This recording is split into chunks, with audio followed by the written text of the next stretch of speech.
Baik, selamat berjumpa kembali saudara-saudara. Mudah-mudahan Anda semua dalam keadaan sehat walafiat. Hari ini, seperti minggu-minggu yang kemarin, kita akan membahas satu materi mengenai keamanan pasca panen hasil perikanan. Sebelumnya kita memahami dulu apa yang dimaksud dengan keamanan pangan. Berdasarkan FAO, keamanan pangan adalah jaminan bahwa pangan tidak akan menyebabkan bahaya bagi konsumen jika disiapkan, disajikan, atau dikonsumsi sesuai ketentuannya.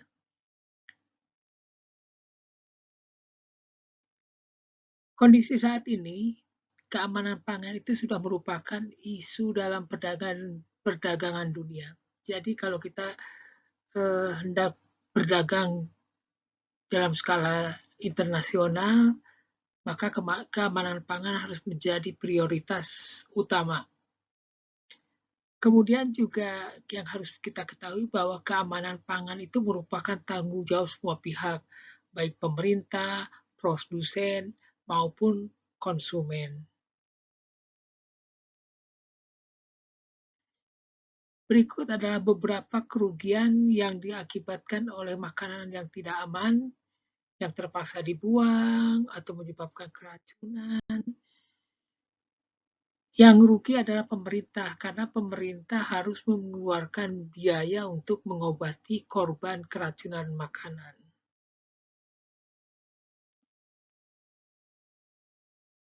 Yang penting adalah saudara memahami apa itu konsep keamanan pangan.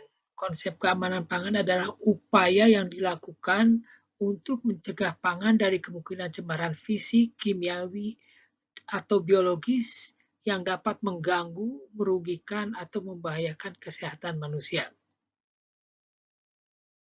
Bahan pangan dapat mengalami cemaran dari 3 jenis, yaitu dari komponen fisik, komponen kimiawi, dan komponen biologis. Cemaran fisik yang mungkin terdapat dalam bahan pangan adalah mungkin ada potongan kayu, ada pecahan kaca, potongan logam, potongan bagian tubuh serangga, kerikil atau pasir, plastik, dan rambut. Sedangkan cemaran kimiawi dapat berubah berupa limbah perairan, apakah itu logam berat, atau limbah lainnya yang mencemari perairan. Dan yang sekarang lagi tren adalah limbah plastik yang memasuki perairan, juga plastik daur ulang yang dipakai untuk mengemas makanan.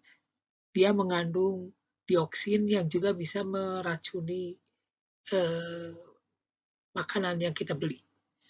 Kemudian juga cemaran kimiawi dapat berasal dari kemasan kertas koran, karena koran mengandung timba pada tulisannya. Jadi tulisannya itu terbuat dari tinta yang mengandung timba, itu berbahaya bagi kesehatan kita. Pestisida juga merupakan cemaran kimia yang dekat dengan kita, sering kita tercemar oleh pestisida. Penggunaan bahan taman pangan yang terlalu berlebihan itu juga dapat menjadi cemaran kimiawi pada bahan pangan kita. Kita ketahui bahwa masyarakat sering menggunakan secara berlebihan bahan tambahan pangan sehingga dapat menjadi cemaran kimiawi pada makanan. Secara mikrobiologis, ada sejumlah mikroba patogen yang tidak diharapkan keberadaannya di dalam makanan.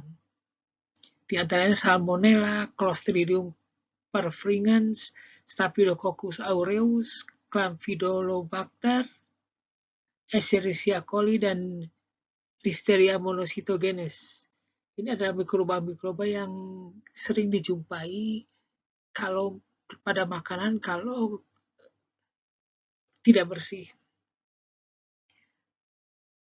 Yang menjadi masalah ada penyakit-penyakit yang disebabkan oleh makanan, ternyata 90% penyakit tersebut disebabkan karena kontaminasi mikroba. Jadi di Indonesia masih terlalu tinggi pencemaran yang disebabkan oleh mikroba. Ada beberapa upaya yang dapat dilakukan untuk meningkatkan keamanan pangan. Yang pertama adalah 4 aspek, yaitu pangan harus dipilih yang bersih, yang kemudian tangan juga harus dibersihkan, kemudian tempat kerja juga harus dibersihkan, dan peralatan yang digunakan juga harus dibersihkan. Kita harus cermat memilih bahan pangan, hindari membeli bahan pangan yang sudah tercemar fisik, kimia, atau biologis. Kita juga harus cermat mengolah bahan pangan sehingga bahan pangan menjadi produk pangan yang aman dikonsumsi. Kita juga harus cermat membersihkan peralatan karena kalau tidak dibersihkan peralatan akan tercemar oleh cemaran kimiawi atau cemaran biologis. Kita perhatikan kalau di supermarket petugasnya akan membersihkan sebelum supermarketnya tutup. Sehingga pada keesokan harinya peralatan tersebut aman digunakan. Hal penting lainnya adalah mengedukasi masyarakat agar masyarakat tahu dan mau berhati-hati dalam membeli bahan pangan. Jangan tergiur karena potongan harga, karena tergiur dari propaganda penjual ya. Nah, yang penting dari semua itu ternyata untuk menghasilkan makanan yang aman, kita harus kita harus memahami apa itu SSOP, apa itu GMP, dan apa itu HACCP. Dengan memahami ketiga ini, maka kita bisa menghasilkan bahan pangan atau produk pangan yang aman untuk dikonsumsi. Demikian materi hari ini, kita akan lanjutkan dengan diskusi.